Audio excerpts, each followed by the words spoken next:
ஒரே ஒரு பேப்பர் தாண்டா கேறேன், ஏன்டா இப்படி பண்ற? கஷ்டமான சம்ம யாரையும் இவ்வளவு ஈஸியா சொல்லி தர மாட்டாங்க. இந்த சம்ம எக்ஸாம்க்கே வராது, பட் இருந்தாலும் உங்களுக்காக நான் சொல்லி கொடுத்தேன். இதுல உங்களுக்கு எந்த டவுட்டா இருந்தாலும் என்கிட்ட கேளுங்க. சார் இங்க வாங்க. இதுல என்னப்பா டவுட் கேளு.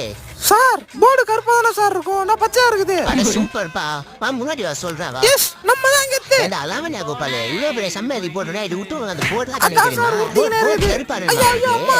அப்படியே முடி போடுறா புறம்போவே. ஸ்டூடெண்ட்ஸ் வேற யாருக்காச்சும் ஏதாவது டவுட் இருக்கா கேளுங்க, நான் சொல்லி தரேன். புரியுது சார். புரியுதா தம்பி, உனக்கு புரியுதாப்பா? ஐயோ புரியலன்னு சொன்னா அடிப்பானே. புரியுது சார். புரியுதா? சரி அடுத்த சம்பை போர்டுல போடு போ. இதுல எங்க இருந்துடா நான் சம்ம தேடுவேன்?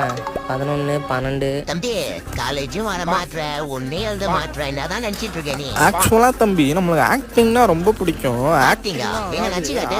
அதாவதுமா இப்ப நான் பண்ண போற சீன் வந்து தனுஷ் சொன்னாவோட நான் சூப்பரா பண்ணுவேன். அச்சோ டேய், உனக்கு அட்ரன்ஸ் போட்டுறேன், காலேஜ் பக்கமே வராது.